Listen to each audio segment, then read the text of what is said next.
warahmatullahi wabarakatuh. Waalaikumsalam Waalaikumsalam warahmatullahi warahmatullahi wabarakatuh. Alhamdulillah, nahmaduhu wa nasta'inu wa nastaghfiruh wa na'udzu billahi min syururi anfusina wa min sayyiati a'malina may yahdihillahu fala mudilla lahu wa may yudlil fala hadiyalah. Asyhadu an la ilaha illallah wahdahu la syarika lah wa asyhadu anna Muhammadan abduhu wa rasuluh la nabiyya ba'da. Alhamdulillah, alhamdulillah segala puji dan syukur kita panjatkan kehadirat Allah Subhanahu wa taala yang selalu memberikan nikmat yang begitu besar kepada kita semua, baik nikmat iman, nikmat sehat, dan alhamdulillah selalu juga nikmat sehat untuk kita semua. Maaf. Ya. Salawat dan salam selalu semoga tercurah kepada junjungan besar junjungan kita Nabi besar Muhammad SAW serta keluarga, para sahabat, dan insya Allah kepada kita semua para pengikutnya yang setia menjalankan sunnah-sunnahnya hingga akhir zaman nanti. Terima kasih dan mengucapkan kepada semua teman-teman jamaah Majelis Taklim Budut dan Subudut 83. Terima kasih kepada guru kita Bapak Ustadz Ali Nurdin SMA, Bapak Dr. Ali Nurdin MA. Kita lanjutkan kajian pada pagi hari ini dengan yaitu surat Al-Baqarah, Al-Baqarah ayat 125 dan selanjutnya. Baik, kita mulai kajian ini, kita buka dengan sama-sama membaca Ummul Quran. Al-Fatihah.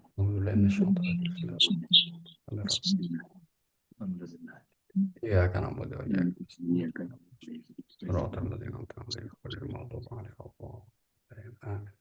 Amin ya rabbal alamin. Baik, untuk mempersingkat waktu, langsung saja kami persilakan kepada Pak Ustadz Dr. Ali Nurdin MA untuk mengisi kajian pagi hari ini. Terima kasih. Assalamualaikum warahmatullahi wabarakatuh. Baik ya. Bismillahirrahmanirrahim. Assalamualaikum warahmatullahi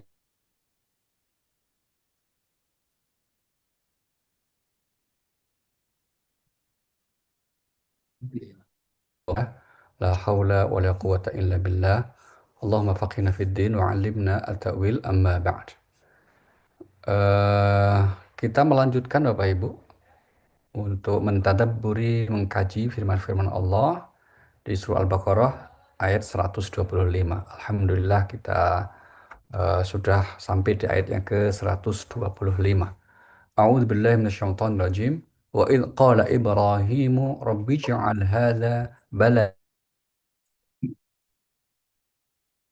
Dan ingatlah ketika kami menjadikan rumah atau Ka'bah tempat berkumpul dan tempat yang aman bagi manusia. Dan jadikanlah makom Ibrahim itu tempat sholat. Dan telah kami perintahkan kepada Ibrahim dan Ismail, bersihkanlah rumahku untuk orang-orang yang tawaf, orang yang itikaf, orang yang ruku, dan orang-orang yang sujud.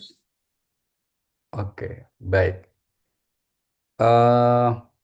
Ayat ini di ayat 125 ya Bapak Ibu. Ini adalah ayat yang menjelaskan tentang nanti syariat haji ya, seputar syariat haji. Wa ij'alnal baita mathabatan lin-nasi wa amna wattakhidhu min maqami Ibrahim musalla, dan seterusnya. Itu adalah tentang syariat haji. Kenapa syariat haji? Ya karena untuk pertama kali haji itu disyariatkan pada masa Nabiullah Ibrahim alaihissalam. Maka sering kita mendengar ya bahwa haji itu panggilan Nabi Ibrahim Sallallahu Alaihi Wasallam. Dan ini memang juga ditegaskan di Al-Quran. Mari kita lihat misalnya, inilah ayat yang pertama kali mensyariatkan haji bagi kita umat Muhammad SAW. Namun dikabarkannya apa? Jauh sebelum Nabi Muhammad SAW itu juga sudah diperintahkan haji, yaitu di masa Nabiullah Ibrahim alaihissalam. Mari kita lihat surah yang ke-22, surah Al-Hajj ayat yang ke-26. Allah berfirman, surah 22 Al-Hajj ayat 26, wa adzin fin nasi bil hajj ya'tuka rijalan wa ala kulli dhamir ya'tina min kulli fajjin amiq. Bismillahirrahmanirrahim. Dan ingatlah ketika kami tempatkan Ibrahim di tempat Baitullah dengan mengatakan, janganlah engkau mempersekutukan aku dengan apapun dan sucikanlah rumahku bagi orang-orang yang tawaf dan orang yang beribadah dan orang yang ruku dan sujud. Iya, ini adalah informasi Allah Subhanahu wa taala yang sekali lagi menegaskan dimulai dengan kata ingatlah, ya. Kata ingatlah ini menggambarkan bahwa eh, harus dimulai, ya, harus dimulai dari apa? Dari kita mengingat anugerah-anugerah Allah Subhanahu wa taala. Salah satunya karena diberikan apa? Diberikan nikmat. Diberikan nikmat Allah Subhanahu wa taala untuk apa? Untuk pada akhirnya menyempurnakan syariat Islam yaitu berupa haji ini. Ini ada kemiripan ini ya dengan ayat yang ke-25 di surah Al-Baqarah. Nah, anak-anak ataupun keluarga Nabi Ibrahim alaihissalam yang ditempatkan pertama kali, inilah pertama kali beliau hadir ya, maka dimulai dengan kata-kata, ingatlah ketika kami tempatkan Ibrahim di tempat Baitullah, ya, sehingga kemudian nanti kenapa di surah Al-Baqarah ayat 125 itu ada disebutnya apa? Beliau berdoa, jadikanlah makam Ibrahim sebagai tempat untuk sholat. Wattakhidhu min maqami Ibrahim musalla. Ya, musalla artinya tempat sholat. Ini bisa tempat bangunan, bisa juga mana saja yang kita sebut sebagai musola. Maka sampai hari ini Bapak Ibu atau di seputar Ka'bah ada tempat yang kita sebut sebagai makam Ibrahim. Di sampingnya nanti ada yang disebut Hijir Ismail. Kenapa? Karena keluarga Ibrahim eh, di awal masa kehadirannya mereka bertempat tinggal di situ. Nah, ini ya sehingga kemudian eh, s- setelah lengkap keluarga dan Allah Subhanahu wa taala kemudian memberikan syariat berupa apa? Dikirimkannya atau disyariatkannya untuk menunaikan ibadah haji. Ini yang disebut di ayat yang ke-27. Surah 22 Al-Hajj ayat 27. Allah berfirman, "Wa adzin fin nas bil hajji ya'tuka rijalan wa 'ala kulli dhamiri ya'tila min kulli fajjin 'amiq." Surah 22 ayat 27.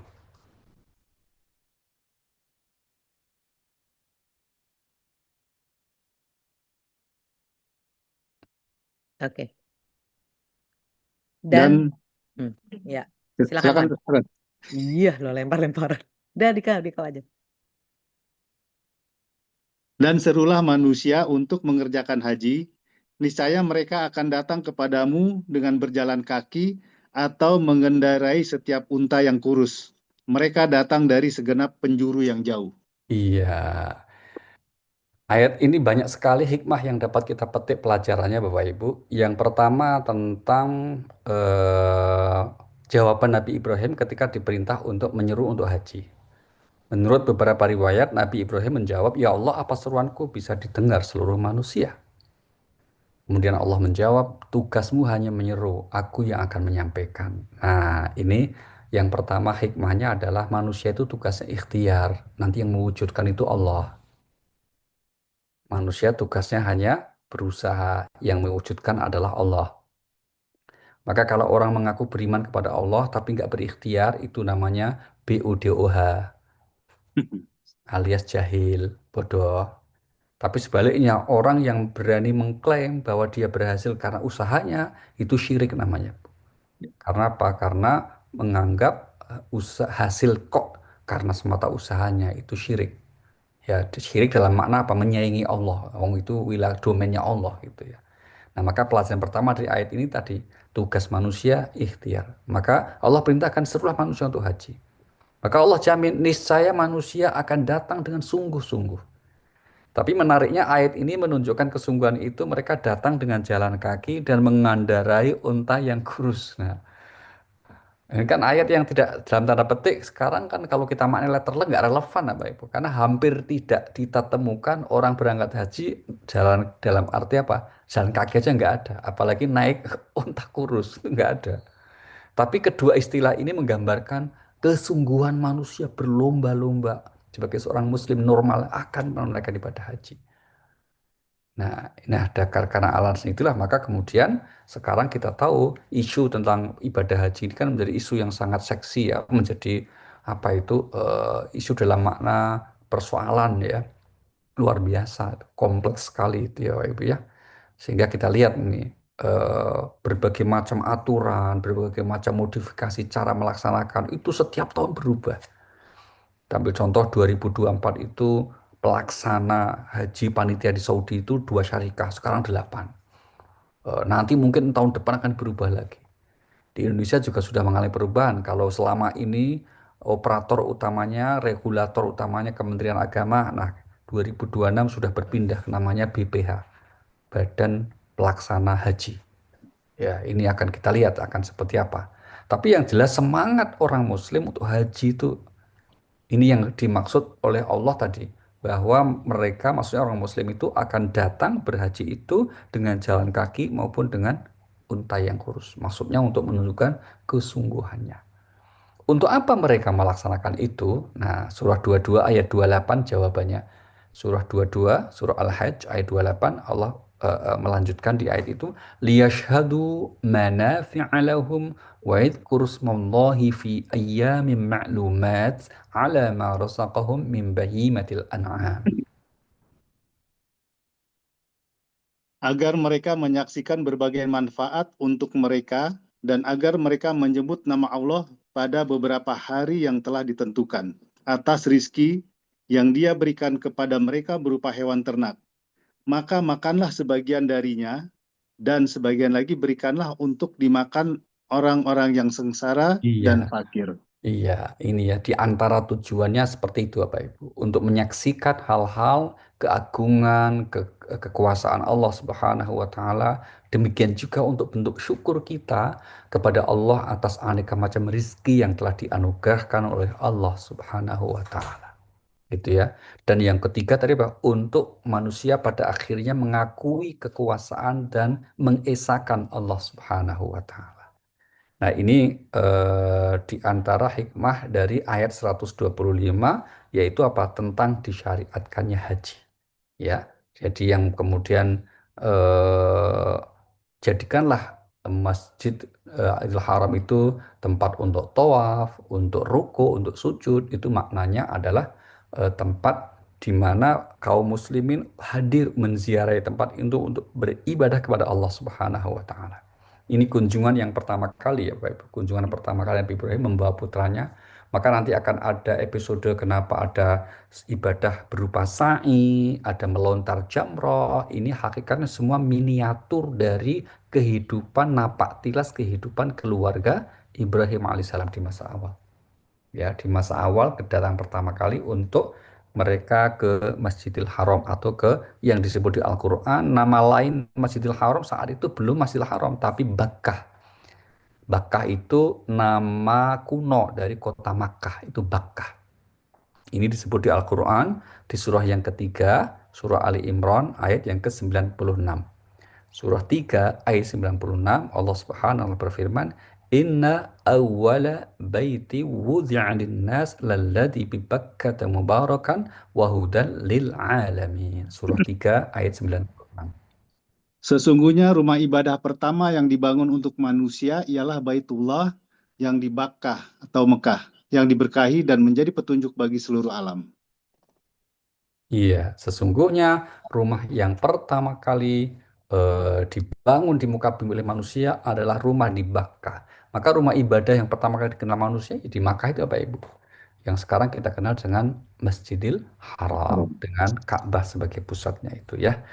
Nah, kemudian berikutnya redaksi yang mengatakan agar mereka menjadikan tempat makam Ibrahim sebagai musola, berarti tempat sholat, ini menggambarkan bahwa syariat sholat itu juga sudah ada sejak zaman Nabi Ibrahim, Bapak Ibu. Jadi bukan hanya haji ya, yang terlebih dulu sholat juga sudah ada, diperintahkan Allah di zaman itu.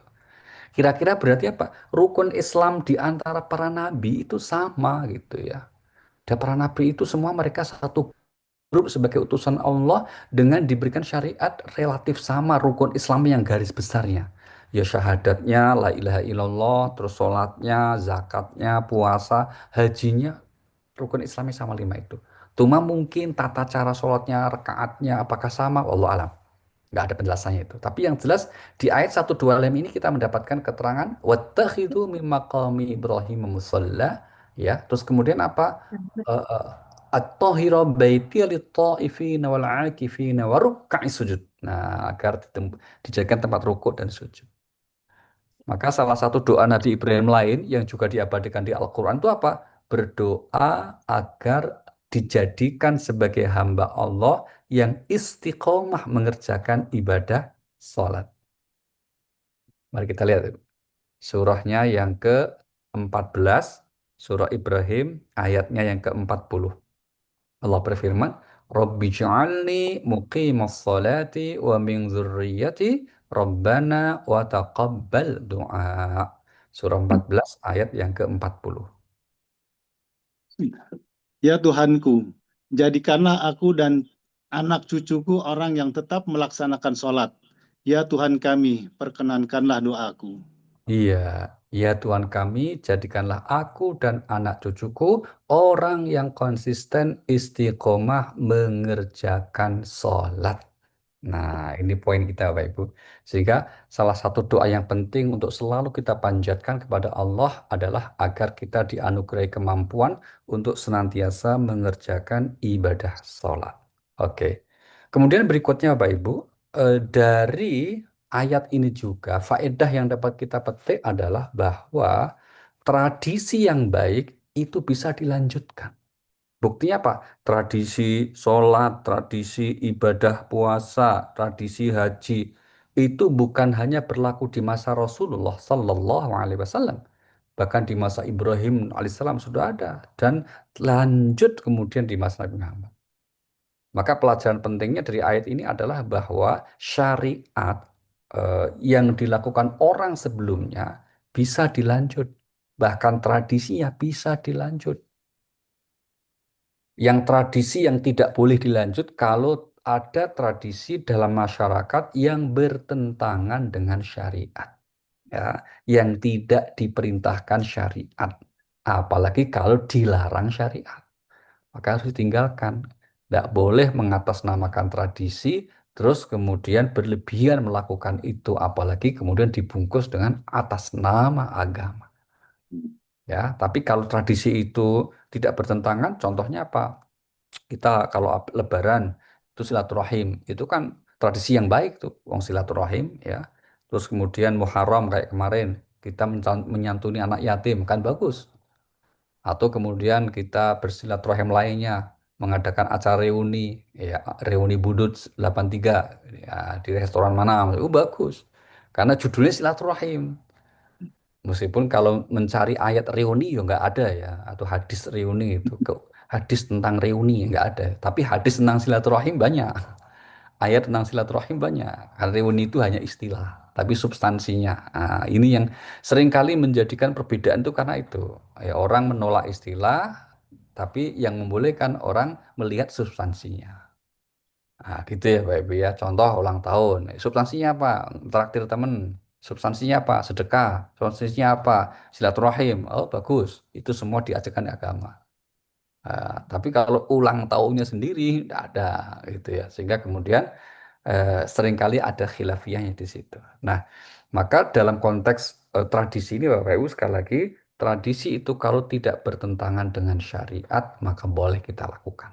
Ya, tapi sebaliknya kalau itu bertentangan dengan syariat, apa ada ubahnya? Di zaman Nabi misalnya tradisi penyembahan terhadap patung-patung itu jelas yang kemudian dikecam oleh syariat dan itu harus ditinggalkan.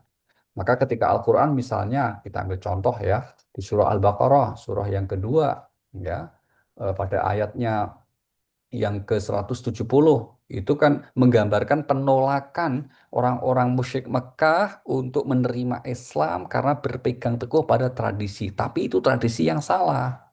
Ya, maka dikatakan surah 2 ayat 170, wa idza qila lahum ittabi'u ma anzalallah qalu bal nattabi'u ma alfaina alaihi aba'ana awalau kana aba'uhum la ya'qiluna syai'aw wa la yahtadun. Dan apabila dikatakan kepada mereka, ikutilah apa yang telah diturunkan Allah. Mereka menjawab, tidak. Kami mengikuti apa yang kami dapati pada nenek moyang kami untuk melakukannya. Padahal nenek moyang mereka itu tidak mengetahui apapun dan tidak mendapat petunjuk. Iya, nenek moyang itu tidak mengetahui apapun dan nenek moyang itu juga tidak mendapatkan petunjuk. Begitu ya. Baik, mari kita lanjut. Eh, baik, ayat yang ke-126 sekarang. Ya, ayat 126. A'udzu billahi minasyaitonir rajim. Wa idz qala Ibrahimu rabbi ij'al hadza baladan amina warzuq ahlahu minas samarati man amana minhum billahi wal yawmil akhir. Qala wa man kafara fa umatti'uhu qalila thumma adtarruhu ila 'adzabin nar wa bi'sal masir. Dan ingatlah ketika Ibrahim berdoa, ya Tuhanku, jadikanlah negeri Mekah ini negeri yang aman, dan berilah rizki berupa buah-buahan kepada penduduknya, yaitu di antara mereka yang beriman kepada Allah dan hari kemudian. Dia, atau Allah berfirman, dan kepada orang yang kafir akan aku beri kesenangan sementara, kemudian akan aku paksa dia di dalam azab neraka, dan itulah seburuk-buruk tempat kembali. Iya, terima kasih, Pak. Baik, ayat ini doa Nabi Ibrahim ya, terutama adalah doa bagian yang kehadiran yang kedua. Kalau pertama kan doa yang atas tadi Bapak, ya, supaya apa namanya dijadikan makam Ibrahim yang ayat 125 itu Nabi Ibrahim pertama kali hadir. Nah, ini kedua ya kedua ini. Ya, doa yang keduanya memohon apa? Ya Tuhan kami, jadikanlah negeri ini, maksudnya Mekah, yang aman dan juga berikanlah rizki. Beliau langsung memintanya dengan spesifik ya, bukan hanya rizki saja, berupa buah-buahan kepada penduduknya. Nah, ini sekaligus menjadi bukti berdoa dengan spesifik ya boleh. Ya, boleh saja Bapak Ibu ya, kita spesifik misalnya Bapak Ibu sedang berdoa, ya Allah berikanlah kami apa namanya misalnya bla bla bla ABCD, boleh. Atau misalnya mendoain cucu, ya Allah berikanlah kepada cucu kami untuk dapat kuliah di fakultas ini. Nah, silakan, nggak apa-apa, boleh juga itu. Ya, buktinya apa ini? Nabi Ibrahim berdoa supaya diberikan rizki berupa buah-buahan. Padahal di sini kan banyak, nggak hanya buah-buahan, tapi yang diminta di sini secara khusus buah-buahan. Ini menunjukkan apa? Menunjukkan tentang sisi baik dari makanan buah-buahan ini. Nah, ayat yang sama ini kita lihat di surah 14. Doanya hampir mirip ya Bapak Ibu, tapi ada sedikit perbedaan redaksi. Surah 14 ayat yang ke-35. Allah berfirman, wa id qala Ibrahim rabbi ij'al hadzal balada aminan waj'alni wa baniya an na'budal asnam. Dan ingatlah ketika Ibrahim berdoa, ya Tuhan, jadikanlah negeri ini atau Mekah negeri yang aman, dan jauhkanlah aku beserta anak cucuku agar tidak menyembah berhala. Nah, ini ya. Jadikanlah negeri ini negeri yang aman. Redaksinya hampir sama. Jadikanlah negeri ini aman. Kalau di ayat 126-nya langsung dilanjutkan sambil memohon rizki berupa buah-buahan. Ya kalau yang pertama yang di surah Ibrahim memohon supaya dijauhkan dari penyembahan terhadap berhala-berhala. Nah ini kalau dipadukan sebetulnya bagaimana? Berarti ini sebetulnya satu doa Bapak Ibu ya. Tapi kemudian satu momen dalam berdoa. Tapi kemudian ada sekian bentuk doa yang Nabi Ibrahim panjatkan kepada Allah Subhanahu wa Ta'ala. Ya, ini sekali lagi menggambarkan bahwa salah satu bentuk komunikasi seorang hamba kepada Allah itu adalah melalui doa. Nah, di ayat 126 Nabi Ibrahim juga kemudian ketika apa namanya? Allah Subhanahu wa taala eh, merespon doa Nabi Ibrahim itu dengan mengatakan apa? Beliau dikatakan Allah berfirman, doamu kukabulkan. Nah, doanya dikabulkan. Tapi kata-kata itu nggak disebut di Al-Qur'an, Bu. Yang ada kemudian persyaratannya. Dan kepada orang yang kafir juga aku berikan, tapi kesenangan sementara. Nah, artinya apa? Untuk orang beriman akan diberikan apa itu keimanan, nikmat berupa ketaatan kepada Allah Subhanahu wa taala. Ini yang terpenting. Sedangkan kalau orang kafir diberinya apa? Dunia saja, dan itu sebagai kesenangan sementara. Kelak di akhirat mereka akan masuk ke dalam neraka. Maka Bapak Ibu, dalam prinsip agama kita, itu yang namanya kehidupan dunia ini Allah berikan kepada yang kafir ya diberi, kepada yang mukmin ya diberi. Hadis Nabi mengatakan, innallaha yu'tid dunya ayyu'til mal liman yuhib wa man lam yuhib. Allah itu memberi dunia ini kepada yang dicintai maupun yang tidak dicintai. Wallahu yu'til iman, dan Allah memberi iman liman yuhib, kepada yang dicintai saja. Nah, ini menggambarkan bahwa berarti kita ini dicintai oleh Allah karena apa? Kita dianugerahi nikmat iman. Alhamdulillah. Sehingga jangan sampai kita itu menilai ridhonya Allah berdasarkan dunia.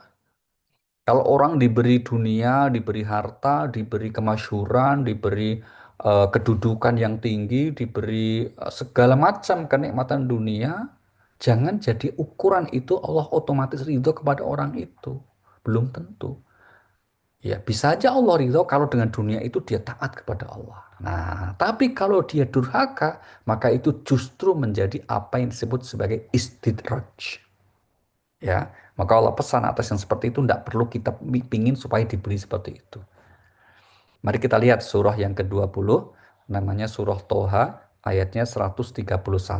Ya, Allah berfirman, A'udzubillahi minasyaitonirrajim, "Wala tamuddanna 'ainaika ila ma matta'na bihi azwajan minhum zahratal hayatid dunya linaftinahum fi.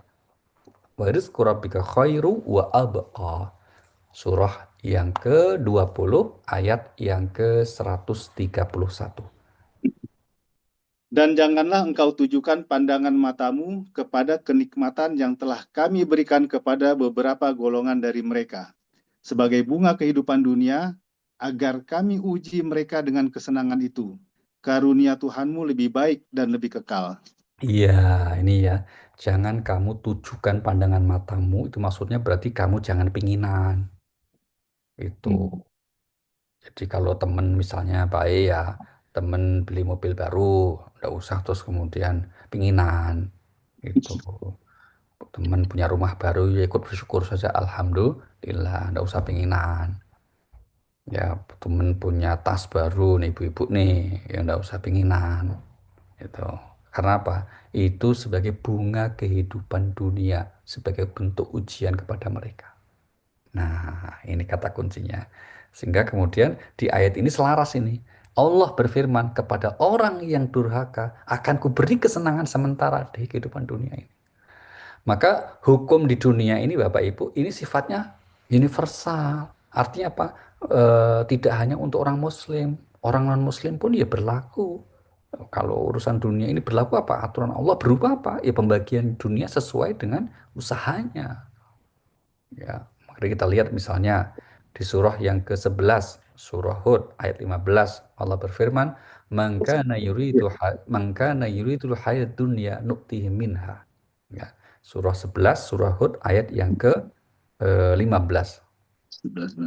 Barang siapa menghendaki kehidupan dunia dan perhiasannya, pasti kami berikan balasan penuh atas pekerjaan mereka di dunia dengan sempurna. Dan mereka di dunia tidak akan Dirugikan. Ya. terputus ya, Ustaz. Iya, mereka di dunia tidak akan dirugikan. Dirugikan. Ya, artinya Allah beri sempurna itu. Maka anugerah yang sebenarnya Bapak Ibu, anugerah yang sebenarnya itu adalah anugerah karunia dan rahmat dari Allah. Berupa apa? Berupa keimanan. Saya ulangi ya, anugerah yang sebenarnya itu berupa karunia dan rahmat Allah, yaitu keimanan.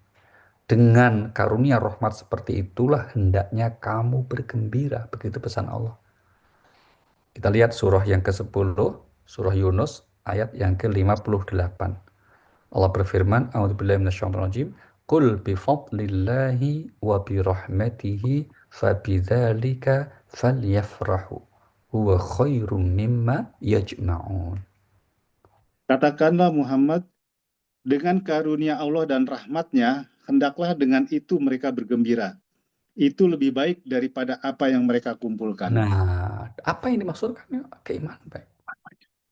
Maka gembira kita sebagai seorang hamba itu kalau diberi karunia iman ini, ya, diberi rahmat berupa kita dipilih menjadi umat Nabi Muhammad Sallallahu Alaihi Wasallam, bergembiralah.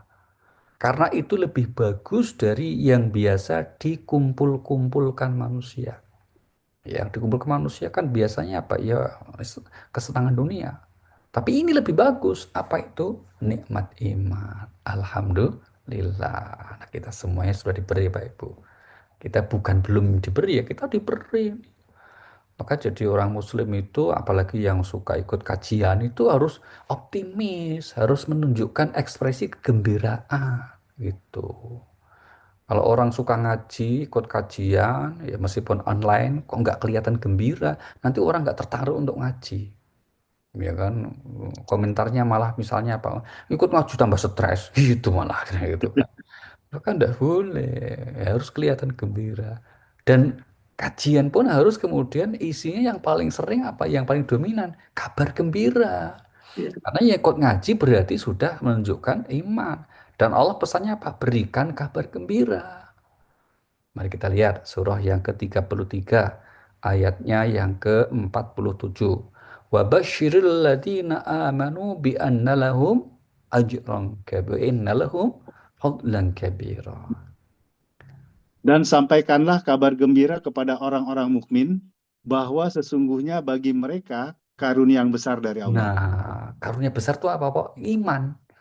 Pada sesungguhnya mereka mendapat karunia besar itu maksudnya keimanan. Ya, sehingga kemudian berikan kabar gembira. Maka kita kalau ngaji itu harusnya isinya yang menggembirakan, Pak, yang menyenangkan, membahagiakan. Sehingga kita optimis terus, hidup kita husnuzon sama Allah, optimis gitu ya. Kenapa? Kita sudah diberi anugerah yang terbesar oleh Allah Subhanahu wa taala, yaitu anugerah iman. Nanti di ayat yang lain, anugerah iman ini harganya lebih mahal dari apapun. Coba lihat kita web ya. Misalnya ada di surah yang ketiga, surah Ali Imran, ayat yang ke-91. Itu Allah berfirman apa? Innal ladzina kafaru wa matu wa hum kuffarun fala yuqbala min ahadihim mil'ul ardi dhahaban walau iftada bih. Sungguh orang-orang yang kafir dan mati dalam kekafiran tidak akan diterima tebusan dari seseorang di antara mereka sekalipun berupa emas sepenuh bumi. Sekiranya dia hendak menembus diri dengannya. Mereka itulah orang-orang yang mendapat azab yang pedih dan tidak memperoleh penolong. Nah, jadi orang yang tidak beriman, padahal sudah diberitahu, diajarkan tentang keimanan itu. Tapi mereka menolak, bahkan mungkin menantang terhadap Rasul yang membawa ajaran itu. Nanti kalau meninggal nyesel. Tapi nyesalnya sudah tidak ada gunanya. Seandainya mereka punya sesuatu yang bisa dipakai untuk menukar imannya, bahkan seandainya nilai alat tukarnya itu lebih mahal daripada emas penuh bumi, tidak diterima. Maka hakikatnya kita diberi anugerah iman itu diberi sesuatu yang sangat berharga. Kenapa? Lebih mahal dari emas sepenuh bumi. Harga emas sekarang berapa, Pak Iwan? Hampir 2 juta. Hampir 2 juta atau malah 2 juta mungkin Pak ya gitu. Kalikan dengan planet bumi ini untuk nebus iman. Kata Allah, "Fala yuqbala min", enggak diterima. Tuh. Jadi artinya kita ini sebetulnya kuaya, Pak Ibu. Sugih karena diberi anugerah iman. Nah, karena alasan itulah tadi Allah mengatakan falyafrahu, hendaklah kamu bergembira. Tuh, bergembiranya kok kita diberi anugerah iman dan juga menjadi umat Nabi Muhammad Sallallahu Alaihi Wasallam. Hebatnya umat ini apa toh? Oleh Allah itu dibandingkan ya, sampai ketika Nabi Musa membaca di dalam Taurat ya bahwa ada penjelasan tentang umat Nabi Muhammad yang begitu hebat, Nabi Musa langsung berdoa. Doanya dalam riwayat katakan begini, Ya Rob, ij'alni min ummati Muhammad. Ya Tuhan, jadikan aku umat Nabi Muhammad. Maka turun ayat, nah jawaban Allah itu malah diabadikan di Al-Quran nih. Menjawab doa Nabi Musa itu. Mari kita lihat jawaban Allah seperti apa. Surah yang ke-7, Al-A'raf, ayat 144. Allah berfirman, A'udzubillahi minasyaitonir rajim. Qala ya Musa inni istafaituka 'alan nasi birisalati wa bikalami fakhudh ma aitatuka wa kum minasyakirin. Allah berfirman, wahai Musa, sesungguhnya aku memilih atau melebihkan engkau dari manusia yang lain pada masamu untuk membawa risalahku dan firmanku. Sebab itu berpegang teguhlah kepada apa yang aku berikan kepadamu dan hendaklah engkau termasuk orang-orang yang bersyukur. Ini apa Ibu? Konkret sekali ya. Dikatakan bahwa, wahai Musa, kata Allah jawabannya, kamu sudah kuberikan nikmat besar. Kupilih engkau menjadi orang terbaik di antara kaummu. Yaitu siapa? Bani Israel. Karena kaum Nabi Musa itu namanya Bani Israel, Bapak Ibu. Cuma yang menariknya Pak, Nabi Musa itu kalau memanggil kaumnya itu, ya kaumi, wahai kaumku. Ini berbeda Nabi yang lain. Nabi yang lain itu contohnya Nabi Isa alaihissalam. Itu juga sama-sama diutus kepada Bani Israel. Tapi Nabi Isa tidak mengatakan wahai kaumku. Manggilnya Pak, wahai Bani Israel. Kira-kira apa bedanya itu? Bedanya kalau zaman Nabi Musa itu betul-betul beliau itu internal, betul berasal diketahui oleh kaumnya bahwa dia memang keturunan dari Bani Israel betul, maka wahai kaumku. Sementara Nabi Isa meskipun juga memiliki kedekatan hubungan nasab dengan Bani Israel, tapi kemudian tidak sepenuhnya. Maka Nabi Isa meskipun diutus kepada Bani Israel, beliau tidak mengatakan wahai kaumku.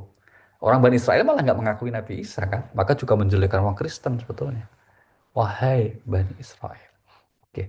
Nah, apa yang membedakan juga Pak Ibu? Dan kemudian kenapa kita harus bersyukur sekali ya dengan nikmat Allah berupa istiqomah dan keimanan ini?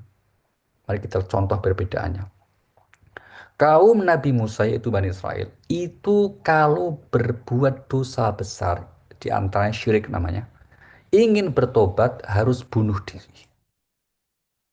Mari kita lihat ayatnya, surah 2 ayat 54. Wa idh qala Musa liqaumihi ya qaumi innakum zalamtum anfusakum bittikhadhikumul ajl fatubu ila bari'ikum faqtulu anfusakum dzalikum khairul lakum 'inda bari'ikum fataba 'alaikum innahu huwat tawwabur rahim.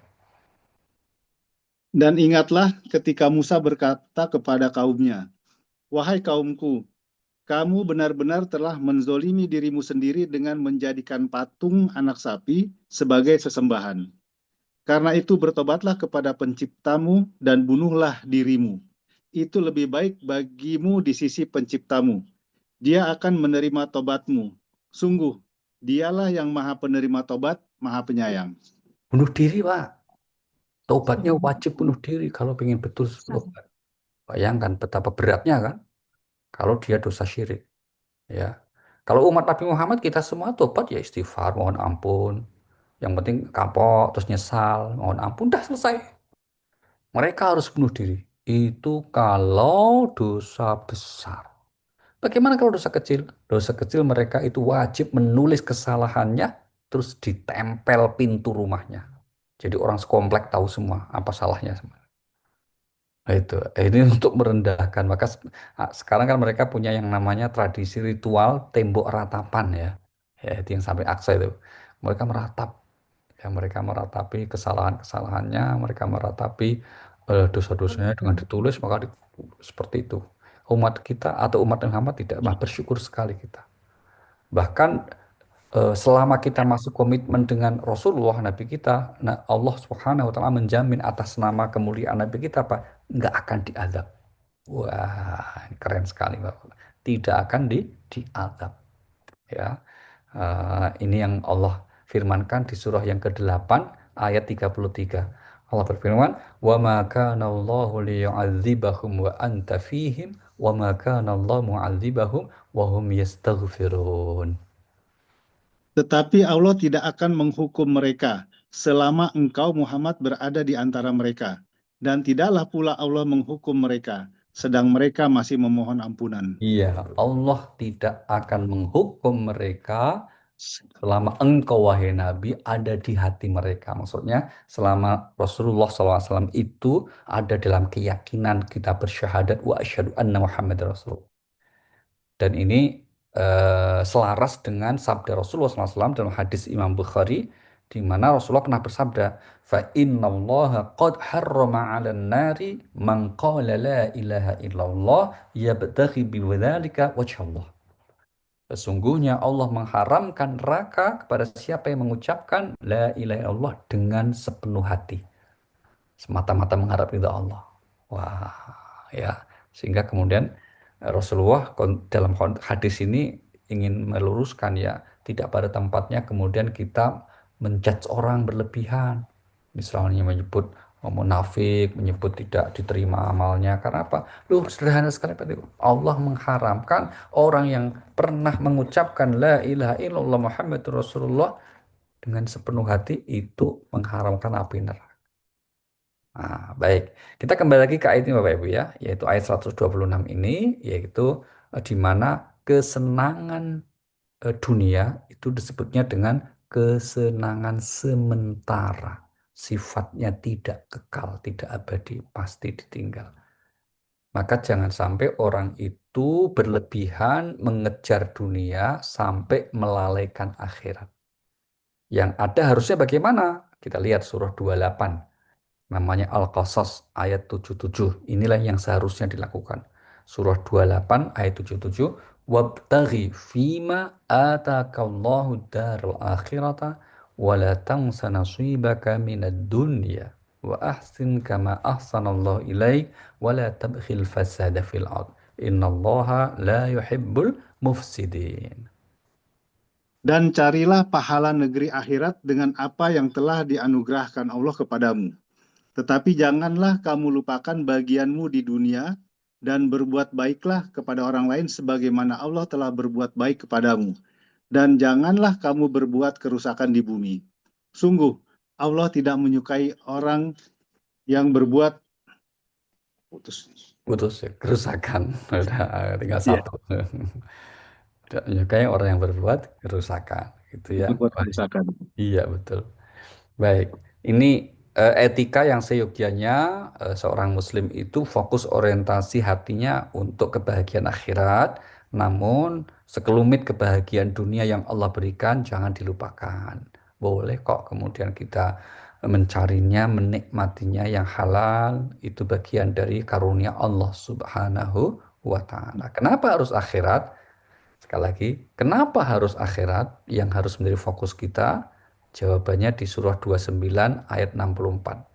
Ya, surah 29 ayat 64 Allah berfirman, A'udzubillahi minasyaitonir rajim, "Wa ma hadhil hayatud dunya illa lahu wa la'ib wa inna daral akhirata lahiyal hayawan law kanu ya'lamun." Dan kehidupan dunia ini hanya senda gurau dan permainan. Dan sesungguhnya negeri akhirat itulah kehidupan yang sebenarnya, Nah, sehingga sekiranya mereka mengetahui. itu Bapak Ibu jawabannya. Kehidupan akhirat itulah kehidupan yang sebenarnya. Akhirat itulah kehidupan yang sebenarnya. Sekiranya mengetahui. Jadi dunia ini bukan kehidupan sebenarnya. Berarti masalah dunia bukan masalah yang sebenarnya juga. Gitu. Masalah sebenarnya itu masalah akhirat itu. Masalah dunia ini paling ya selesai yang namanya urusan dunia. Paling selesai. Ya, kalau nggak selesai urusan dunia, kita yang selesai gitu ya. Sehingga kalau masalah dunia tidak perlu berlebihan kita merespon menyikapinya karena pada akhirnya yang tidak bermasalah pun selama di dunia itu hakikatnya juga akan bermasalah pada waktunya begitu ya. Baik. Satu lagi Bapak Ibu, kita lanjut ya. Sekarang di ayat yang ke-127 ya, ayat 127 dari surah Al-Baqarah. A'udzubillahi minasyaitonirrajim. Wa idh yarfa'u Ibrahimul qawa'ida minal baiti wa Ismail Rabbana taqabbal minna innaka antas samiul alim. Dan ingatlah ketika Ibrahim meninggikan pondasi Baitullah bersama Ismail. Seraya berdoa, "Ya Tuhan kami, terimalah amal dari kami. Sungguh Engkaulah yang Maha Mendengar, Maha Mengetahui." Iya, ingatlah ketika Ibrahim meninggikan. Nah, ini meninggikan Bapak Ibu. Redaksi yang dipakai di sini apa? Meninggikan pondasi Baitullah atau Ka'bah. Ini berarti apa? Nabi Ibrahim bukanlah yang pertama kali membangun Ka'bah, ya. Bukan yang pertama kali membangun Masjidil Haram, bukan. Maka disebutnya meninggikan. Sehingga dalam riwayat itu dikatakan yang pertama kali membangun adalah Nabi Nuh alaihissalam.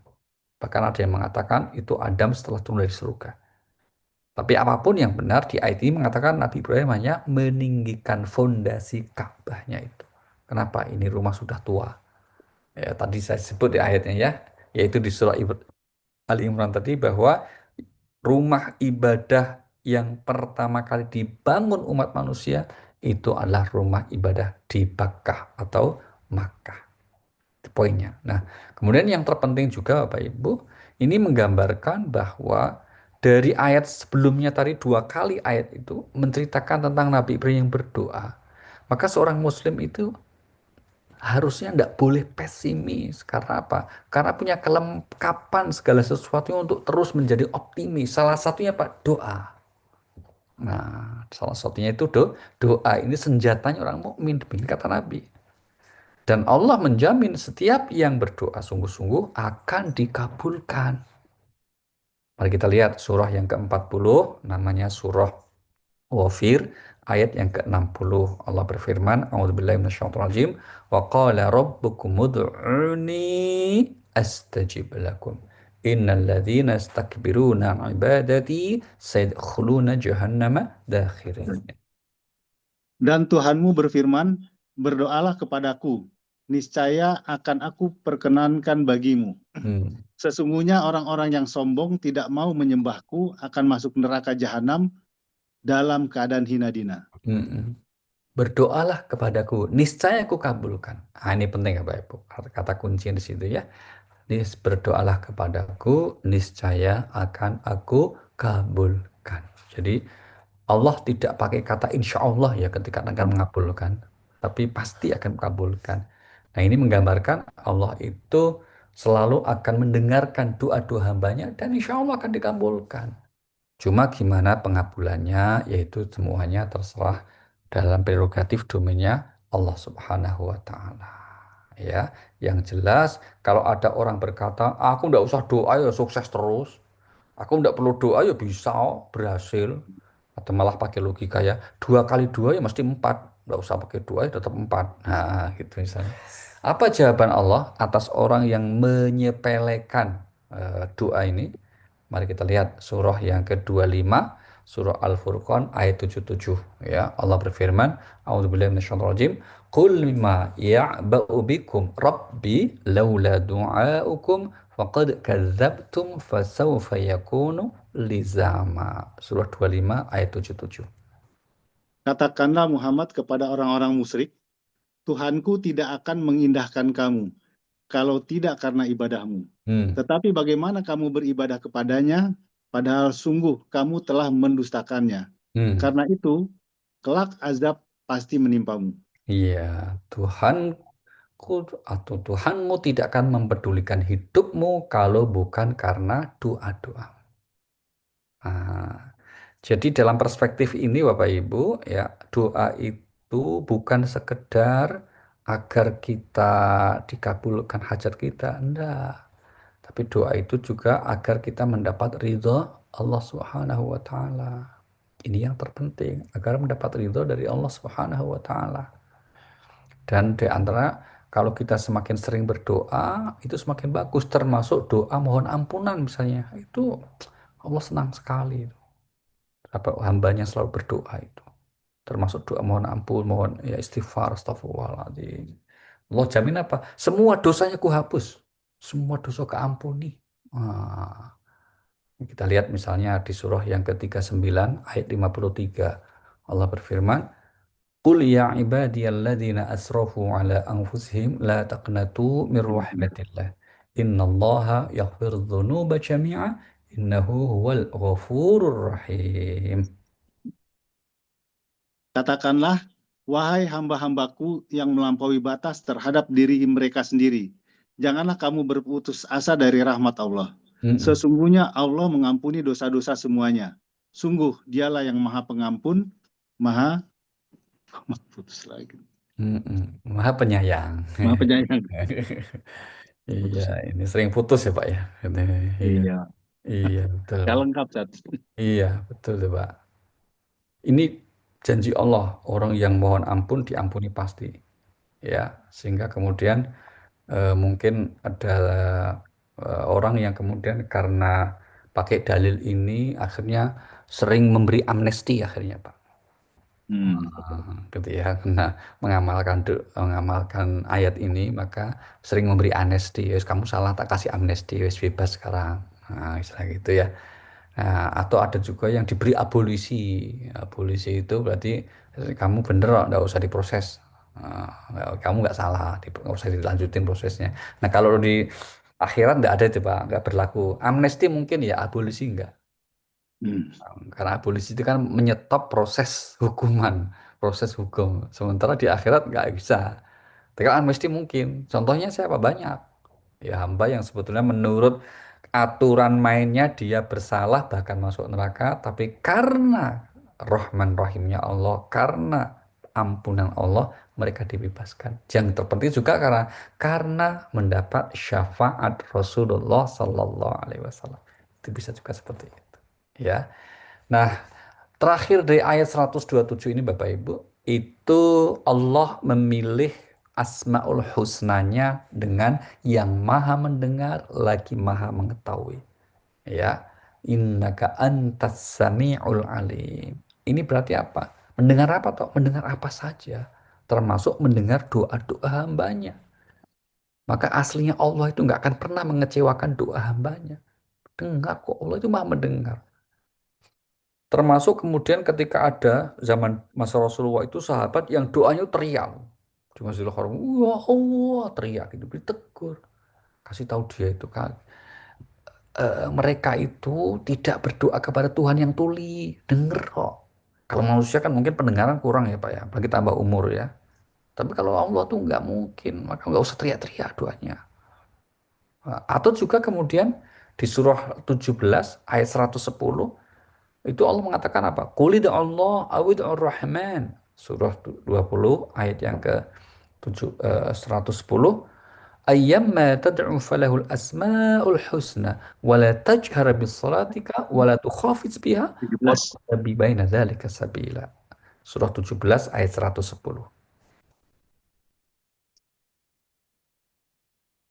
Katakanlah Muhammad, serulah Allah atau serulah Ar-Rahman. Hmm. Dengan nama yang mana saja kamu dapat menyeru. Karena dia mempunyai nama-nama yang terbaik atau Asmaul Husna.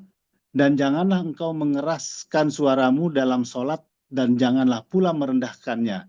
Dan usahakanlah jalan tengah di antara kedua itu. Iya, ini salah satu ya. Allah itu maha mendengar. Ya, maka kalau doa tidak perlu teriak, apalagi sambil marah-marah, tidak perlu. Karena Allah maha mendengar. Sudah maha dengar, lagi maha mengetahui.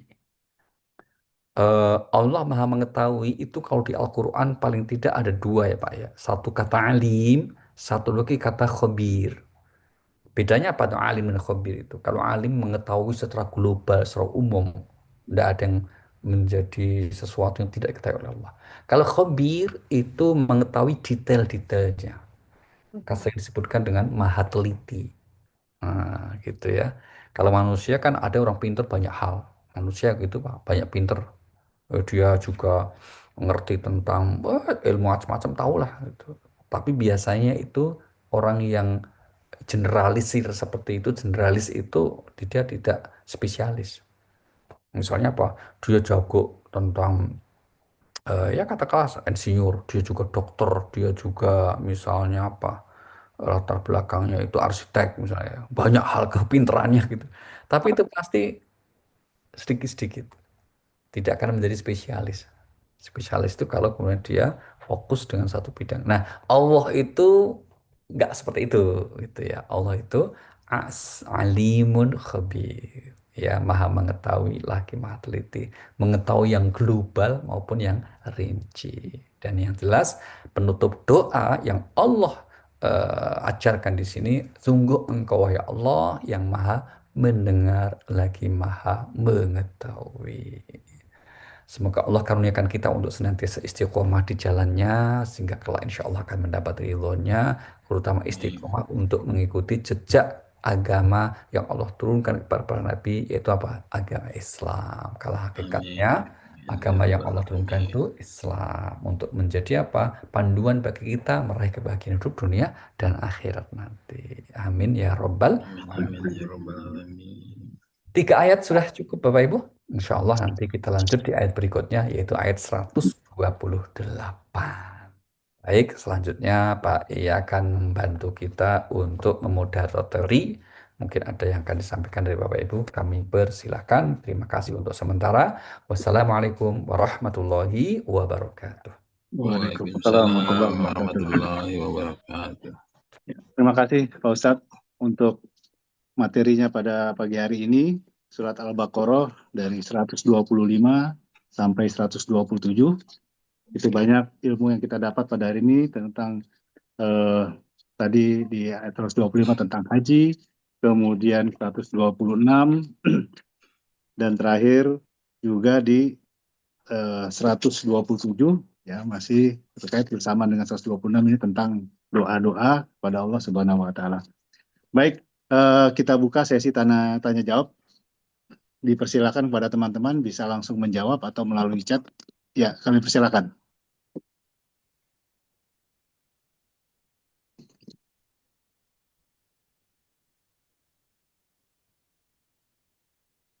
Belum ada? Ya, Silakan. Assalamualaikum warahmatullahi wabarakatuh pada Ustadz dan juga teman-teman sekalian. Seperti yang tadi disampaikan oleh Ustadz berkenaan dengan ayat-ayat Al-Quran berkenaan dengan doa.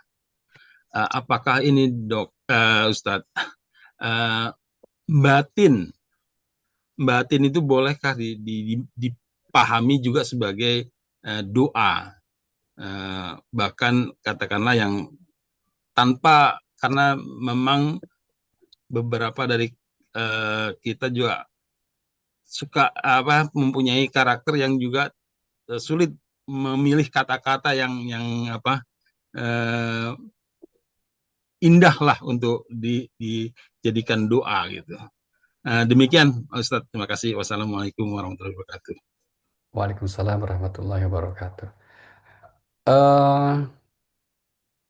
Kalau kita lihat di dalam Al-Quran ya, Pak Spari ya, bahwa Allah itu kan tadi kita sebut maha teliti ya Pak. Misalnya bukan hanya maha teliti ya, mari kita ambil contoh misalnya salah satu sifat yang disebut Allah, Innallaha la yakhfa alaihi syai'un fil ardi wala fis sama. Ini kita lihat di surah Al-Imran nih. Baik ya, surah Al-Imran di awal Al-Imran pada ayat yang ke Yang keempat ya. Allah berfirman ayat yang kelima Pak. Innallaha la yakhfa 'alaihi syai'un fil ardi wala fis sama. Ayat 5 Pak. Surah 3 ayat yang kelima. Iya. Bagi Allah tidak ada sesuatu pun yang tersembunyi di bumi dan di langit. Nah, tidak ada yang tersembunyi Pak. Itu semuanya. Nah, sehingga kemudian semuanya diketahui oleh Allah Subhanahu wa taala. Nah, khusus berdoa pun maka Allah juga kemudian secara khusus doa mau terang-terangan dengan ucapan maupun dengan kelembutan di hati, rahasia Allah tahu. Kita lihat baik surah 7 Al-A'raf ayat yang ke-55, Allah berfirman, "Ud'u rabbakum tadarru'an wa khufyah." Bahkan ini dianggap sebagai doa yang lebih baik, Pak. Kalau bisa kita menghadirkan permohonan di lubuk hati terdalam kita itu, berdasarkan ayat ini, itu malah doa paling ikhlas itu. Ya, daripada kemudian doa yang diucapkan, apalagi pas doa upacara gitu ya, itu kan supaya disyuting kan, bikin konten gitu kan, itu jauh dari ikhlas itu. Tapi kalau yang doa ini, coba kita lihat, Silakan Pak. Surah 7 ayat 55 Pak. Berdoalah kepada Tuhanmu dengan rendah hati dan suara yang lembut. Nah, Sungguh dia tidak menyukai orang-orang yang melampaui dengan batas. rendah hati. Karena rendah hati kan berarti dalam hati toh Pak ya. Dan suara yang lembut, tidak perlu teriak. Sehingga kemudian kadangkala kita hanya, mohon maaf ya, doa itu nggak terucap itu Pak. Hanya misek-misek itu mungkin karena sangat butuh pertolongan Allah, sangat yakin akan pertolongan Allah, nggak keluar itu dalam ucapan lisan. Atau kita merasa memang, ya tadi, kita merasa tidak bisa merangkai kata-kata seperti sebagian orang yang sangat puitis gitu ya, yang sangat bagus, sehingga kita merasa "Us, doanya diem aja, tapi dalam hati itu banyak hal yang mau dicurahkan gitu. Dan itu insya Allah biasanya malah lebih ini Pak, lebih lebih makbul gitu kan, lebih ikhlas ya. Maka hati-hati dengan orang yang pendiam gitu, Pak. Itu pendiam gitu. Karena itu doanya makbul itu dibandingkan dengan orang yang banyak omong gitu. Itu apalagi doanya yang terlalu apa ya, terlalu lebay, demonstratif itu kadang-kala malah kurang makbul. Tapi kalau doa yang tulus, ikhlas di hati, insya Allah itu malah makbul. Tapi memang ada juga yang perlu sesekali ya doa diucapkan gitu ya Pak ya. Terutama doa yang diajarkan oleh Allah dan Rasulnya, yang disebut dengan istilah doa maksur bil maksur. Maka ada tulisan kumpulan doa namanya al maksurat kan ya, itu masyhur itu. Masyur. Al maksurat itu maksudnya apa? Kumpulan doa yang diambil dari Al-Quran dan Sunnah, itu al maksurat namanya itu. Maka itu ya bagus untuk kita baca ya, karena para redaksinya langsung Allah yang ajarkan, demikian juga redaksinya langsung Nabi yang mengajarkannya gitu. Makasih Pak Sabari. Monggo Pak Ibu. Pak Ustaz. Makasih, Mas. Ya, silakan teman-teman yang lain. Ada chat. Saya bacakan di chatnya. Ini dari Dera. Assalamualaikum Pak. Terkait dengan sholat, apakah boleh saat sujud terakhir berdoa dengan bahasa Indonesia dan apakah diucapkan atau hanya dalam hati? Terima kasih. Baik, terima kasih Bu. Yang pertama, kalau itu sholat fardu, ya Bu ya, sholat fardu sepakat tidak boleh. Jangankan kita dengan doa bahasa Indonesia ya, dengan bahasa Arab pun tidak boleh. Kalau itu bukan bacaan sholat. Untuk sholat fardu nih. Karena kita terkena aturan di hadis Nabi, Sallu kama ra'aitumuni usolli. Seperti yang Sholatlah kalian seperti aku bagus. mengerjakan sholat. Nah, maka kita sholat fardu itu taken for granted. Mengikuti ya bagaimana Nabi menjalankannya, termasuk gerakan dan bacaannya. Tapi sebagian ulama mengatakan kalau dalam hati boleh. Karena itu nggak nambah bacaan namanya. Kita lamakan dalam lisan kita mungkin menyebut bacaan tasbih, tapi hati kita memohon dalam bahasa Indonesia yang lain. Silahkan. Ada yang membolehkan. Itu ya. Nah, kalau dalam sholat sunnah, apakah sholat hajat atau sholat sunnah yang lain itu, ulama mengatakan boleh saja.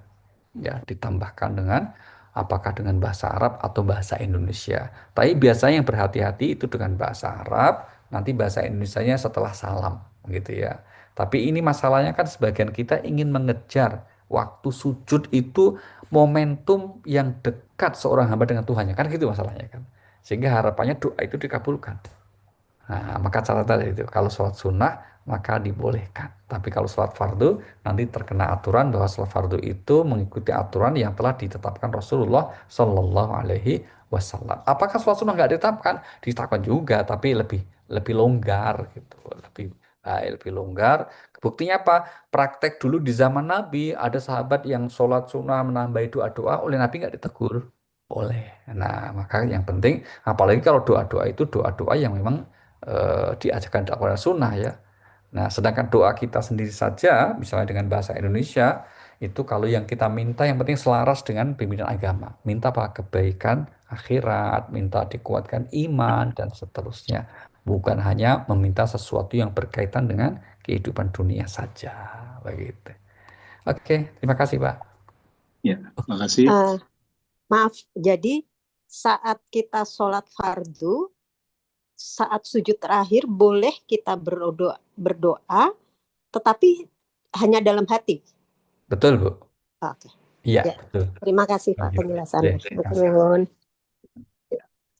Baik, terima kasih. Eh, Ya, Bentar silakan. dong Wan, Ya, sorry ya, aku ngelanjutin yang Pak Ali, saya mau melanjutkan tadi yang mengenai doa di Ya, dalam waktu sholat, Pak. ya, Sekarang kalau sujud sahwi, Pak, misalkan kita lupa tahiyat awal atau gimana, terus kan sebelum kita salam kita sujud sahwi itu, Pak, yang betul. di.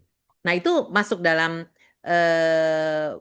fardu sholat fardunya atau juga sesudah salam itu doa itu, Pak? Oh Sujud baik, sahwinya Bu. itu. Cara mengerjakan sholat sahwi itu kan sujud, ya sujud yang Sujud disunahkan, sahwi. disunahkan ya Bu ya, Iya, disunahkan karena faktor lupa. iya. Itu boleh ketika sebelum salam, Oh, boleh juga setelah salam. oh, Yang penting jarak setelah salamnya masih dekat, Bu, masih duduk di situ. iya. Bukan setelah kita ngopi di luar. Belum tahu Udah ya, makan jangan siang, makan gitu. malam gitu ya, Pak. Iya, itu sholat subuh kemudian kelupaan rekaatnya, terus kemudian sadarnya baru setelah sarapan. Ya Allah, aku tadi belum sujud sahwi ya. Sudah, enggak rezekinya. Tapi yang penting apa itu jarak antara dia mengerjakan sujud itu dengan waktunya tidak. Kalau seandainya dikerjakan setelah Sholat, salam, sudah tapi salam. lebih Baik, bagus kalau dikerjakannya sebelum sebelum. salam. Iya, Jadi sujud memang sahwi, setelah itu memang bangun langsung salam. baru Nah, salam. Iya, iya. baik. Makasih, Pak. Makasih, Bu. Makasih, Iya. Pak. Ada Iya, yang mau tanya juga tuh, Wan, dibacain dari iya. Budi. Baik, makasih. Ada pertanyaan dari Pak Budi di Bandung. Assalamualaikum Pak Ustadz Ali Nurdin, terima Aman. kasih ilmunya Pak Ustadz.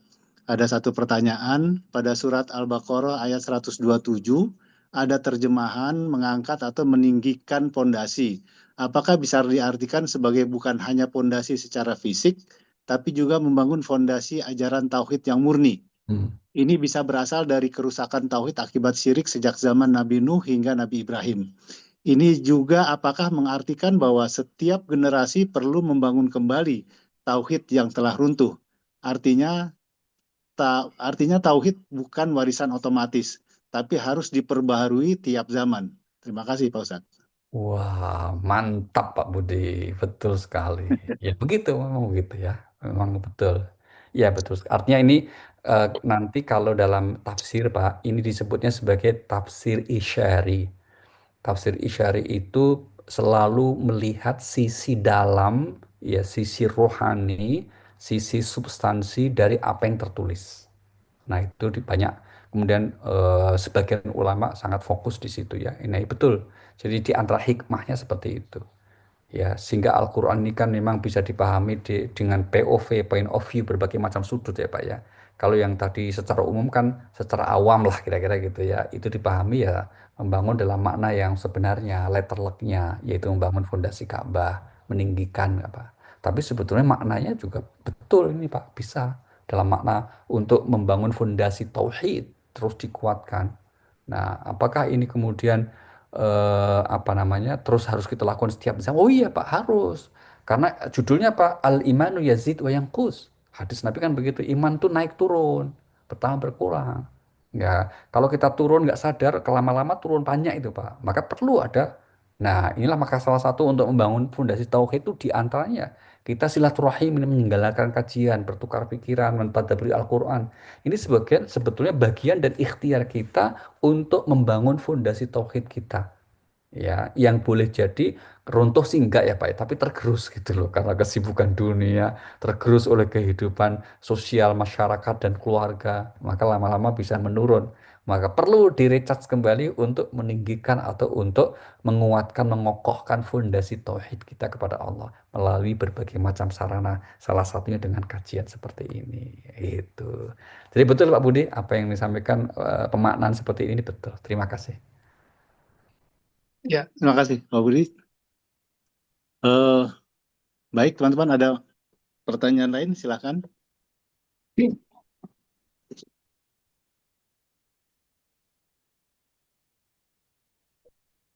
Habis kopinya, Pak? Kopinya Ya, udah habis ya? eh, Ada mungkin, dong. oh ya, siapa tadi ya? Silakan.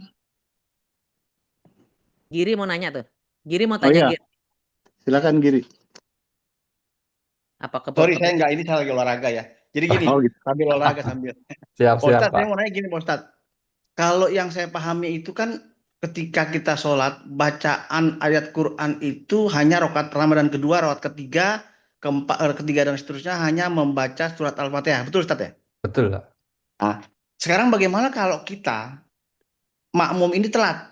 Hmm. Dia masuk di rokaat keduanya imam, rokaat pertamanya dia. Hmm. Nah, kalau rokaat pertama dia, rokaat kedua imam, pasti dia mengikuti bacaan Al-Quran imam gitu kan.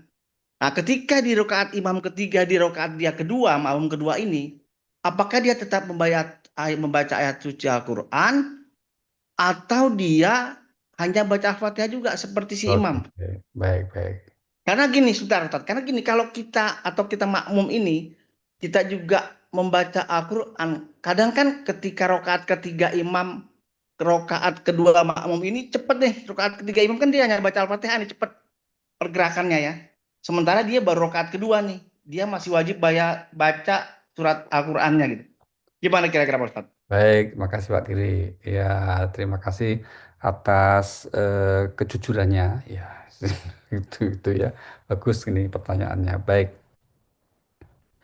Eh, Pertama, ini yang prinsip utamanya ya Pak Giri ya. Siap. Bacaan Al-Quran di dalam sholat apa saja, termasuk sholat fardu, itu sunnah hukumnya. Itu ya bukan dimaknai sebagai wajib. Yang rukun itu nggak boleh tinggal Al-Fatihahnya. Itu poin pertamanya ya. Poin gitu. Nah, maka kemudian pertanyaannya adalah kalau kita sebagai makmum yang masbuk, imam sudah naik ke rakaat ketiga, sedangkan kita baru masuk rakaat pertama, apakah kita kemudian tetap disunahkan baca Al-Quran? Tetap Pak, disunahkan. Tapi kalau ternyata nggak selesai, kita baru baca mau, misalnya Fatihah selesai, waradhdallin, amin. Bismillahirrahmanirrahim. Kita mau lanjut nih, baca Al-Quran. Kok ruko? Ikut Pak ruko. Ya, meskipun akhirnya kita tidak mendapatkan bacaan Al-Quran. Kenapa? Karena bacaan Al-Quran dalam sholat itu setelah Fatihah bukanlah bagian dari rukun, tapi sunnah saja. Tapi kalau kita kemudian ingin membacanya juga, karena memang kita masih di rakaat pertama, dengan resiko imamnya karena sudah rakaat ketiga akhirnya lebih cepat, ya udah kita dapatnya mungkin sedapatnya Pak. Mungkin baru misalnya kita ingin baca apa? Landalan kita Qul huwallahu ahad. Imamnya udah rukuk, ya udah ikut rukuk, Pak. Nggak harus menyelesaikan bacaan surah di Al-Quran yang kita baca itu. Begitu ya. Jadi prinsipnya ini adalah bacaan sunnah dan tapi karena jamaah, inilah salah satu kelebihan jamaah, Pak. Kelebihan berjamaah itu meskipun bacaan kita tidak selesai tapi lebih bagus, yaitu lebih lebih utama daripada sholat sendiri dengan bacaan yang lengkap. Kita sholatnya nggak jamaah nih sendirian, bacanya lengkap ya kalau sendirian gitu kan, itu kalah ya meskipun kita makmum masbuk bacaan nggak lengkap masih lebih utama kita berjamaah. Maka agama selalu mendorong untuk kalau bisa khususnya kaum laki-laki tidak berhalangan itu sering berjamaah. Begitu Pak Giri, terima Ya. kasih. Pak Ustaz, terima kasih. Assalamualaikum warahmatullahi wabarakatuh. Assalamualaikum. Lanjut olahraga Pak. Baik, Pak Ustadz, ada pertanyaan lain? Kalau tidak ada, saya boleh bertanya. Silakan Pak. Ya, baik. Saya pernah mendengar tentang haji ini karena tadi berkaitan di awal tadi ya, penjelasan dari Pak Ustadz tentang haji. Ya mungkin teman-teman pernah mendengar juga hal yang sama, mohon dikoreksi kalau saya salah pertanyaannya. Jadi statementnya seperti ini bahwa karena haji ini kan wajib Pak Ustadz ya, wajib dan keberangkatan haji tidak terlepas daripada regulasi pemerintah. Semua diatur oleh pemerintah tentang keberangkatannya.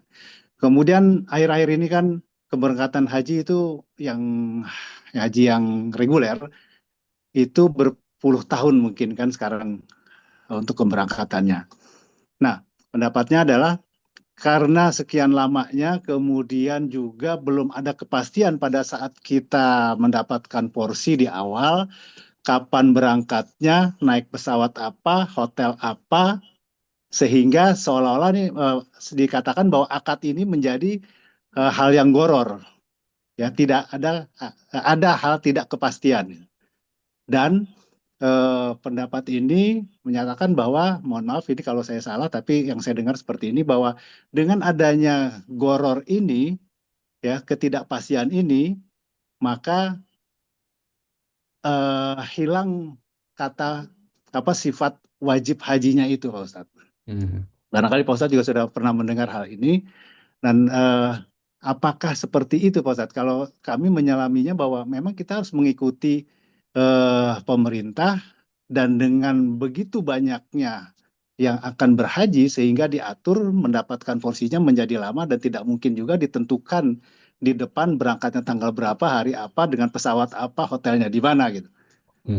Nah, mungkin itu pertanyaan saya, Pak. Apakah memang menjadi kita tidak perlu lagi mengikuti regulasi dari pemerintah ini karena masih ada yang goror itu tadi, Pak? Itu pertanyaan kami. Oke, Terima kasih, Pak. baik. Terima kasih, Pak. Dugaan adanya gharar sampai meruntuhkan atau menggugurkan kewajiban, saya kira ini pendapat berlebihan, Pak. Iya. Karena memang kita tidak bisa menghindari yang diduga horor itu.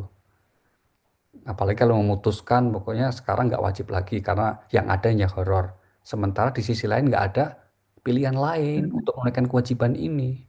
Iya. Maka kan menjadi, oh kalau gitu bayangkan kalau orang seluruh Indonesia akhirnya nggak ada yang mau haji, itu lebih lucu lagi tuh Pak, akhirnya gitu kan. Iya. Ini kan asumsi ya Pak ya, ketidakjelasan sebagai disebut horor kan asumsi kan, asumsi yang kemudian dijadikan kesimpulan kan gitu. Saya kira ini mungkin kata yang tepat ya berlebihan saja Pak. Iya.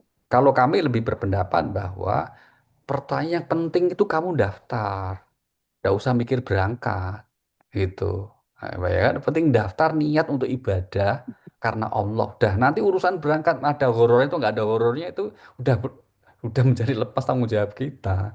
Iya. Saya khawatirnya orang terus karena gara-gara sistemnya yang mengandung diduga horor, terus memang akhirnya males daftar, nah itu lebih berat, parah itu Pak. Ya kan? Nah, maka kemudian yang terpenting sekarang niatnya kita untuk, maka yang sekarang ini momentumnya memang yang terpenting daftar aja dulu, urusan berangkat di luar tanggung jawab kita. Ini sudah tidak memenuhi istitoah lagi, penting.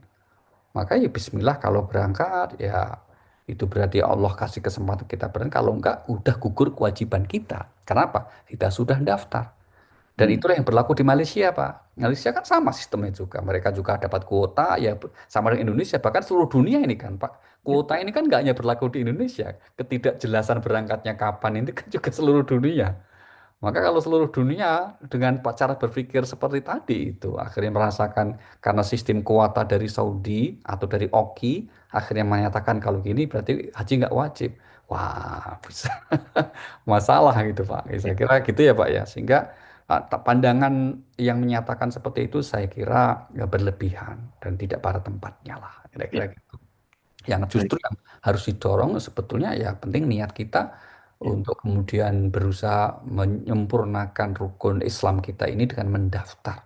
Kalau sudah mendaftar sudah. Termasuk kalau orang yang bersolusi gini Pak, daripada nanti haji daftar tunggunya lama belum tentu, apalagi juga horor, lebih baik yang pasti aja. Akadnya apa? Umroh. Kalau umroh pasti. Padahal ya umroh belum tentu pasti juga kan Pak, ada akhirnya itu. Karena banyak pihak juga yang terlibat itu. Akhirnya Pak, akhirnya biaya yang harusnya untuk daftar haji dipakai untuk umroh. Oh ini kesalahan fatal juga Pak. Karena Pak, mengabaikan yang wajib demi melaksanakan yang sunnah. Umroh itu sunnah, sedangkan haji itu wajib, rukun Islam. Rukun Islam kan bukan umroh, tapi haji.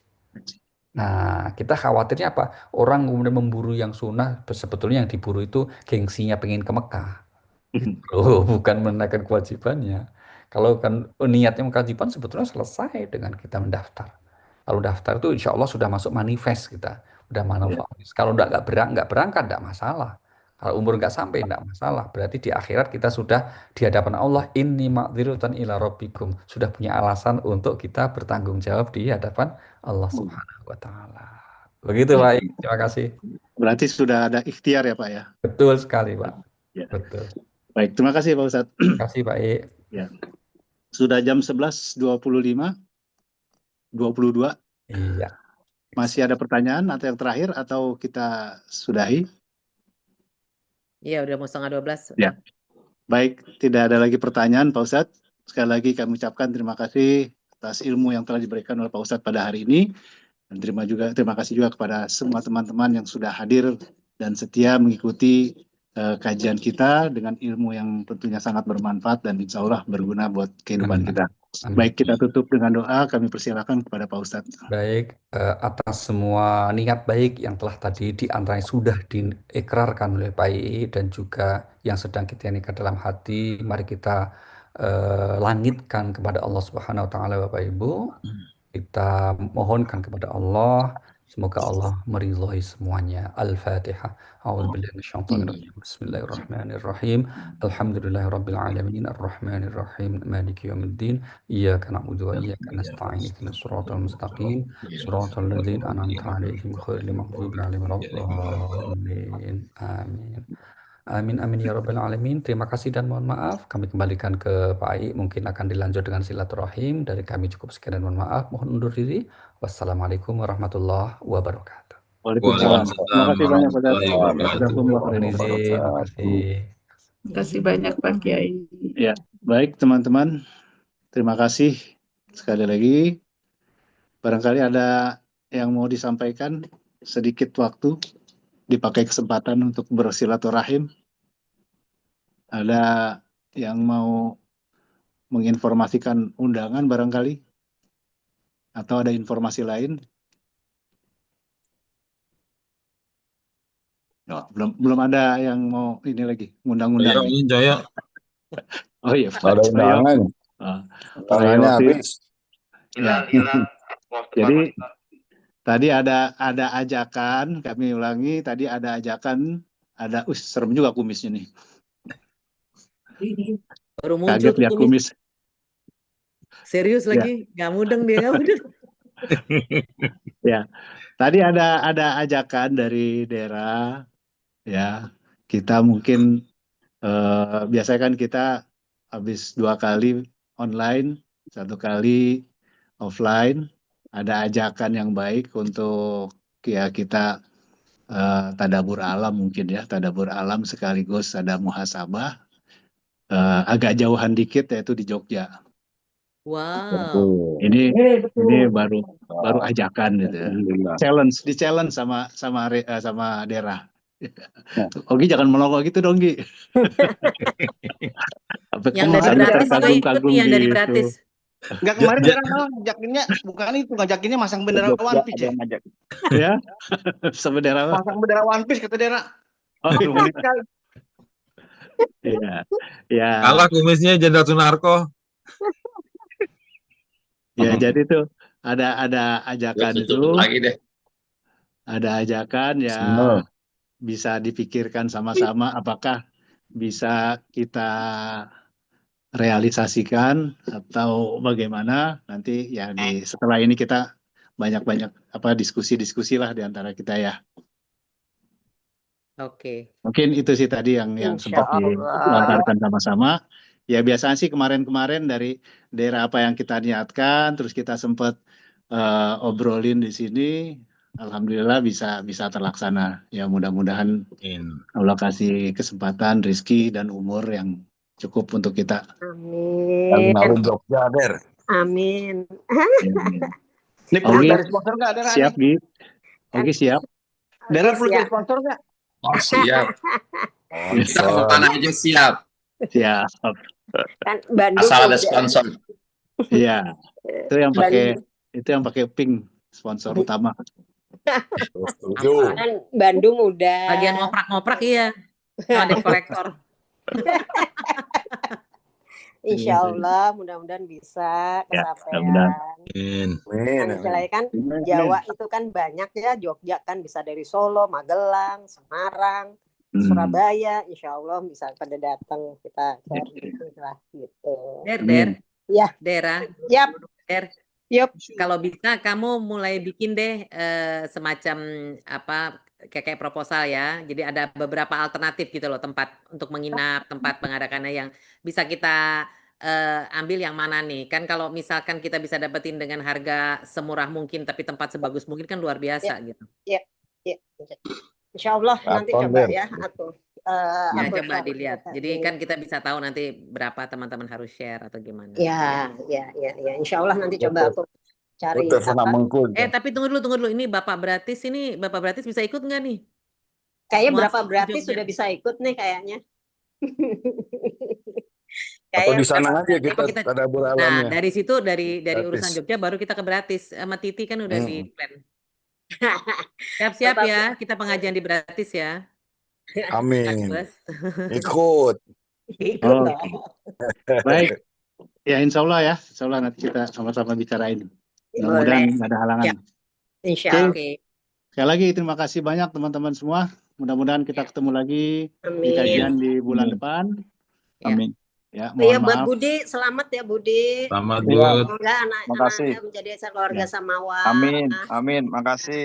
Era. Salam dari teman-teman semua, Prof Budi dari teman-teman semua yang nggak bisa hadir. Makasih banyak. Teman-teman Amin, di amin. Ya Bandung, Bud. Allah, amin. Ya, makasih. Ya. Baik, teman-teman kita tutup dengan hamdalah. Alhamdulillah. Alhamdulillah. Dan doa kafaratul majelis. Subhanakallahumma wa bihamdika asyhadu an la ilaha illa anta astaghfiruka wa atubu ilaik. Amin. Amin. Terima kasih. Assalamualaikum warahmatullahi wabarakatuh. Waalaikumsalam.